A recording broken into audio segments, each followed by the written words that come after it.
And welcome back to my channel.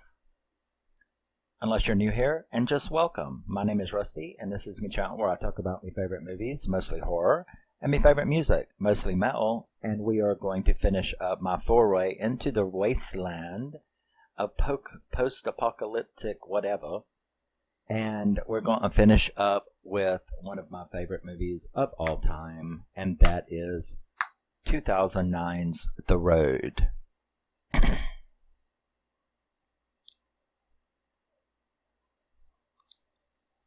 A triumph indeed.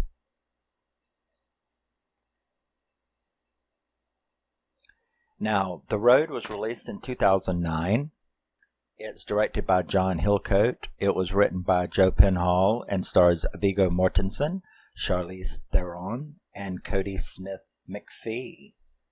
Yes, it is.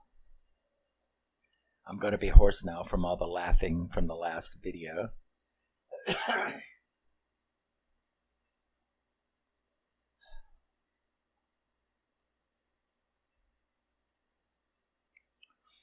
So The Road begins with a beautiful sunny day. And we are introduced to home, man, and woman.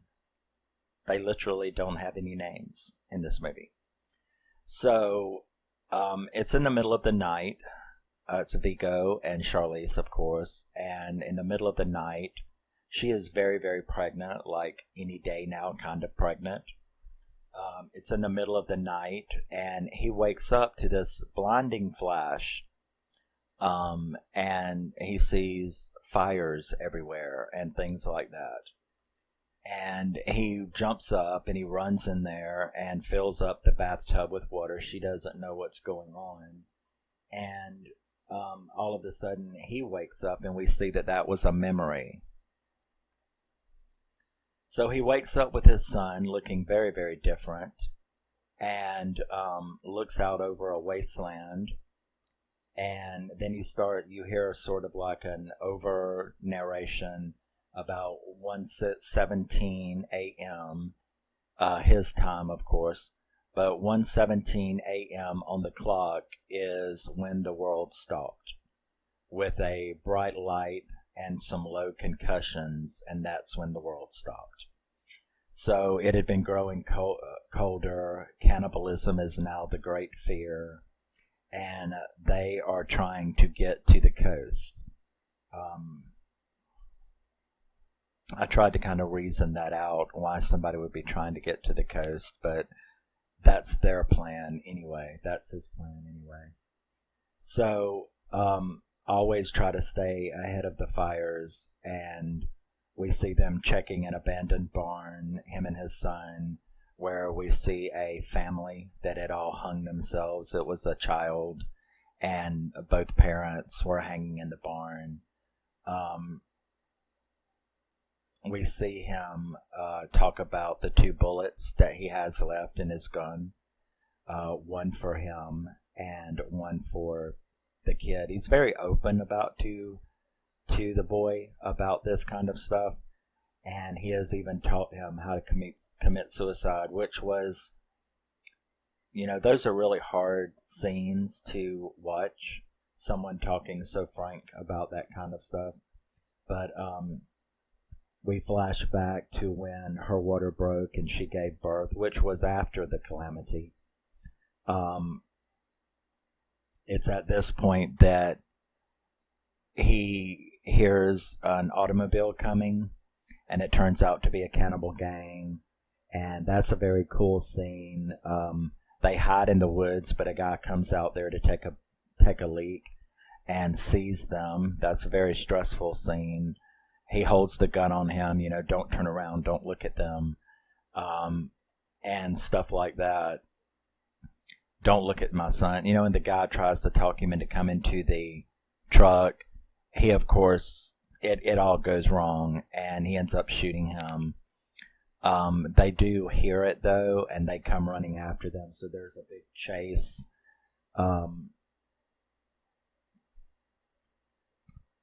It's hard with none of them have names, you know what I mean?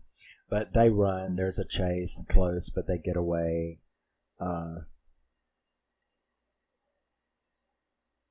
he has a flashback to where a woman is trying to convince him to kill them both. He can't, and he refuses to let her as well. I'm not going to let you take my son. She was very weak, in my opinion, her character. I mean, I understand. I totally understand. But, I guess you're either one of those or you're one of my kind, and that is that I'm not going to do that. I don't care what the calamity was. I'm going to struggle. As they say in this movie, we carry the fire, and I'm one of those type. I'm going to figure it out. I'm going to survive. Oh, Beyonce singing in my head. I'm a survivor. Yeah. Okay. So, he is explaining to his son why they must keep going. There's a scene where they're in a mall and they share he shares a Coca-Cola with him that he found. It's the next day after he had that talk with his son that he decided to take his own advice, because the son had said something about how he wished he was dead and so he could be with her, and he's like, we can't think about that. We can't keep thinking about the past. We have to move forward. And he takes his own advice that next morning, and he takes off his wedding ring and takes the last photograph that he has of her and throws it off this high interstate overpass bridge. So we then flash back to the night where she kills herself, which was, like I said, it was just so weak to me, but I understand. But, everyone's going to view these kinds of scenes from their own perspective, and she kills herself by stripping. Now, in the book, she killed herself with a piece of obsidian, but they didn't show that. In the movie, a sliver of obsidian is what she kills herself with in the book. But in the movie, she just basically takes all of her clothes off but a t-shirt and runs out into the dark, and watching him want to go after her, but he can't because he has his son, to take care of. So she goes out there to freeze and die in the dark, and they begin their journey south. They do find a waterfall where he's able to show the boy a rainbow. Then they skinny dip there to get clean, probably for the first time in who knows how long. They find a house and they check it out, but that's such a scary scene. It turns out to be a cannibal house, and they find a cellar full of victims that are being kept down there naked and brought out, I guess, on occasion to cut pieces off of. But that scene actually caused me a great deal of near panic attack anxiety. They barely get away from that. They discuss cannibalism later on that night, where he defines that as one of the definitions between one of the good guys and one of the bad guys. So when the boy's like, well, we're the good guys, and he's like, yes, and we don't eat people, and yes. So I agree with that criteria. Hey man, I'll be eating grass, and I ain't talking about weed. I'm talking about I'll be eating lawn grass before I would cut somebody up. There's just certain things you can't do, and I can't do that. Like that movie Alive, about the plane wreck. I don't know, man. That had to wait till I was near passed out and just shoved that shit down my throat, because I ain't going to do it consciously. You know what I mean? So they end up going back to his hometown on the way, where he shows the house where he grew up. And he's in there looking at all the memories, and it's kind of interesting that the boy is the one who tells him that this isn't a good idea, and you're that we shouldn't be doing this, that he shouldn't be doing this. And at first I thought, why? And then I was like, well, wait a second. right? The boy was just following his own education because the man, remember, had told him to not be thinking about the past and thinking about what was and all. So it actually made sense that the boy would be the one to say, we shouldn't be in here with you crying over your childhood memories in this house. It's there that the boy, as they leave that town, that the boy thought he saw another kid like himself. Well, he did see him. The father doesn't believe it, though. Man doesn't believe what boy said. They leave the city, continue south. They find a bomb shelter, and that was like amazing. You know, they accidentally run across the bomb shelter at this farmhouse, you know, and it is just chock full of food. And I remember the first time that I saw this movie, I was very angry at him for leaving. Because let me tell you, I could have hid that shit. I mean, he did hide the entrance with a mattress, but, you know, there were broken down cars and stuff in the area. There was enough food. You have to see the movie if you've seen the movie.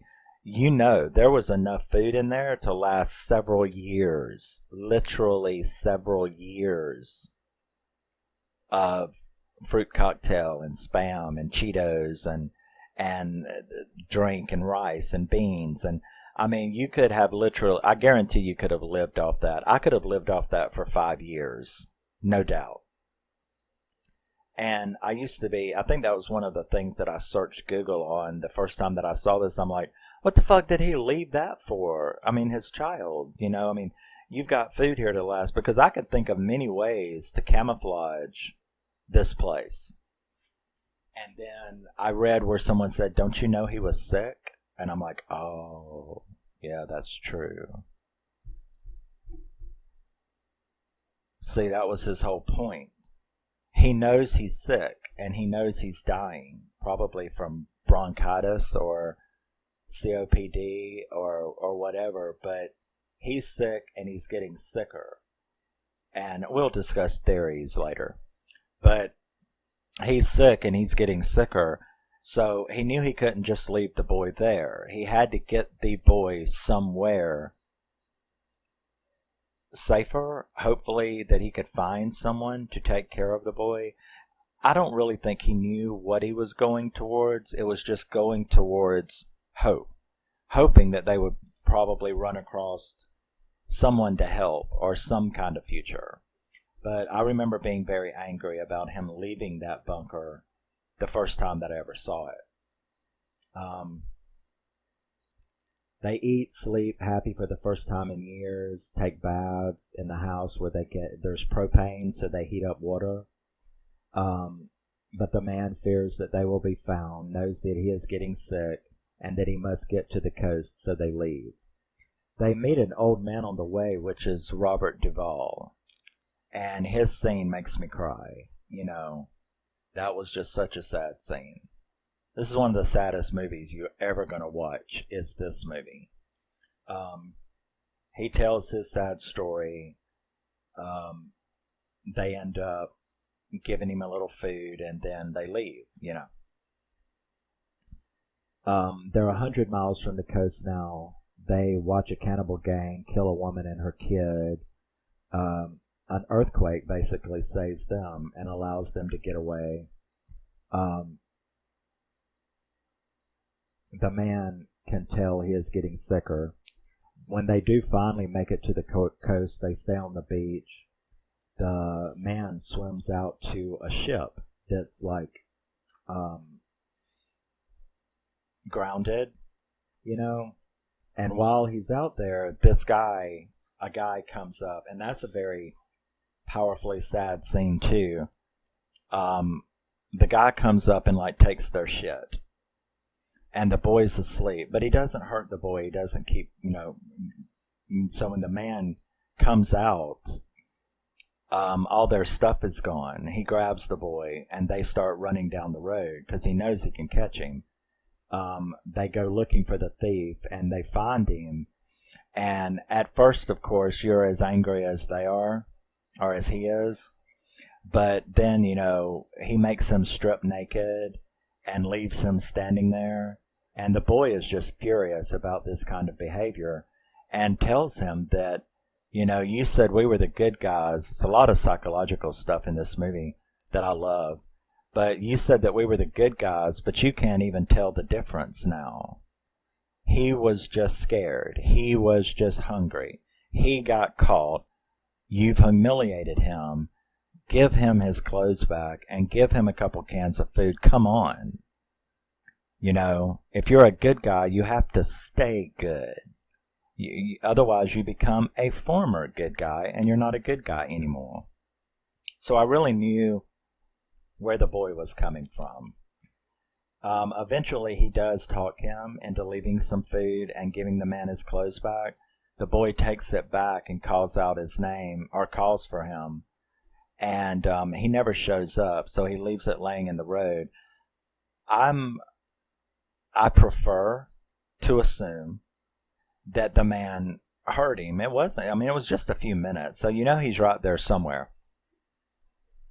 So I prefer to assume that the man came back out of the woods or the dunes or wherever he went, that he came back out, got his clothes and his food. So that's what I choose to believe, even though they didn't show it. They continue to move on down the coast. They do run into another problem. The man gets shot with an arrow. He shoots a flare up into the room and kills the guy that had shot him. Runs up there, and his screaming partner is like, you killed him. And he's like, you shot me, so that's understandable. So he has to get it out at the pharmacy, and he staples his leg and disinfects it, but he's fucked. He's already got a weak immune system. He's already sick. Now he's got an infection from this, what went on. So he knows he is dying soon, and the boy tries to take care of him. It just gets sadder and sadder, this movie. He does finally die, and the boy doesn't really know what to do, but he has been taught everything. I was just hoping he didn't top himself, but he doesn't. Instead, he just continues to walk around, and I think it's about 24 hours. And the next day he turns and sees a man coming down the beach, and it's Guy Pearce who's playing him. And he walks up, and he's holding the gun on him. The boy's holding the gun on him, and he's like, I don't want your pistol. I just want you to, I just don't want you to point your pistol at me. And he's like, he sort of lets him know that he knows him. They've been following him. They've been following them the whole way. And so he then says that he has kids, he has a partner. They come up, and so the boy gets to meet this boy, and you recognize it as way back in that town. That is the boy that he saw. So they have indeed been following them the whole way, probably thinking that they knew somewhere to go. Wouldn't that be what you do? You try to, they look like they're on a mission. You know what I mean? They look like they're going somewhere, so I'm going to follow them.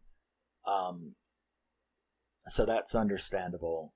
He asked the boy, and I thought that was nice, that they just asked him. They didn't try to take him. They didn't try to hurt them. They were good people. And he does ask them, are they good guys? He said, yes, they are. And he asked them, do you eat people? Have you eaten people? And they said, no, we don't eat people. And the boy goes and says goodbye to his dad, covers him up. And then the family that was following them offers. And that's all they do, is they offer. If you're going to stay by yourself, be careful and go continue down the coast, or you can come with us if you want to. And he chooses to go with them, and the movie ends. And I've read the book, and if you think the book's going to give you any more answers, it's not. Just to let you know, This is one of those that is not explained. I tend to fall in with the majority opinion of online theorists, movie theorists, based on the description, because there's lots of theories about what this apocalypse was. And I do like a lot of documentaries. I like to, watch a lot. I've seen a lot of documentaries on meteor strikes and super volcanoes and things like that. So, the predominant theory that I have found online, like I said, there's many. There's usually 3 that are the highest. The most popular theory is a meteor strike, based on both the information in this movie and the information in the book. The second is a supervolcano, and the third is nuclear war. Now, I don't believe the nuclear war at all. That is not possible, because nothing goes on. Yes, it's nuclear winter, but that's just a word, to differentiate it from regular winter. You don't have to have nuclear weapons to have a nuclear winter. That's just a word we humans use to differentiate it from regular winter.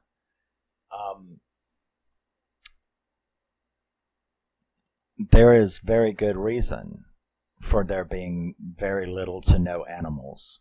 And they even find a beetle. What was that? Right before he got shot with the arrow is when they found the beetle. Life will continue. Life will return. And that's not in a nuclear holocaust. You know what I mean? So, a lot of the cities didn't look like they were bombed.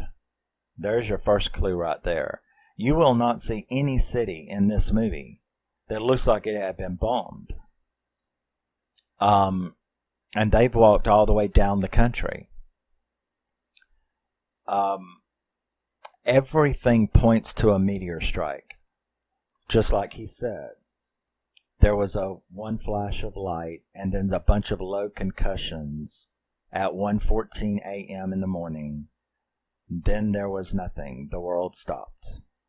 That's exactly what would happen with a meteor strike like the dinosaurs. We would go into nuclear winter. All the plants would die. All the trees would die. The brush would become, everything would become so flammable because all of the trees, forests have died. There would be constant smoke and haze. The plants would all die. Not, you know what I'm saying, not all of them. But the majority of everything would die because life is a chain. Sunlight makes plants, which makes oxygen. You know the score. So, the supervolcano, but it would have to be something like Krakatoa. You know what I mean? It would have to be, because that has been proven, like, what is it, the 5th century? During the plague and stuff like that. Not the bubonic in the 1500s, but the one it was like 564. But they can prove it in the tree rings and everything like that. There was a supervolcano. Okay, so it would have to be like a supervolcano. But that one covered the earth in soot and the sun was gone for several years. So that is the second possibility that I would accept. But I do believe it was a meteor strike, a massive meteor strike, and that we would be in nuclear winter for a decade or two, And you have to remember, this little boy is what, about 9? He's about 9, and it happened right before his birth.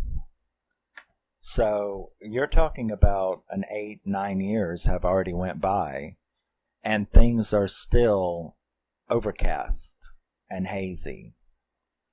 But people are still alive. Those cannibal gangs may be eating each other, but they ain't dying of radiation poisoning. Okay? So, and the beetle was back. So, it's just surviving until the nuclear winter goes, and then the Earth will come back. So, of all the theories, most people go with the meteor strike. The second most popular is the supervolcano, a supervolcanic eruption like Krakatoa. So yeah, I will take the meteor strike. I believe all indications in this movie, and if you read the book, all indications in the book indicate a meteor strike. And the writer of the book has said there is no reason in the book. He did not put a reason, but he said in an interview he accepts the meteor strike one as the most probable. So I will go with him. And yeah, so I think it was a meteor strike. I think we're in nuclear winter for several decades, and humanity just has to survive until it is through. And that is The Road, probably one of the saddest movies that's ever been made. So dark, so bleak, no happy ending. Where's it gonna go? Don't you hate when they do that shit and don't have sequels to make things better? But in any way, and in any event, that is The Road with Viggo Mortensen from 2009, just like Bitch Slap. So, 2009, The Road, love it. If you've seen it, what do you think about it? If you haven't, you really should. And I will see you in the next thing I do. We'll get back to a little bit of horror next time. I just needed a little break to talk about some of my other genres that I like. And yes, always remember, never forget, you are a very, very special person. Even if you're not the survivor of a meteor strike, nuclear winter holocaust. Because that's just what it is. You know what I mean? And I will see you in the next one. Thank you very much for stopping by and showing any support. If you wish, click like, subscribe, anything. Otherwise, just come by and listen to me run my mouth sometimes. It's all up to you. Bye-bye. See you in the next one. Now I'm going to go and do something. Like pick out the next thing to babble about, right? Bye-bye.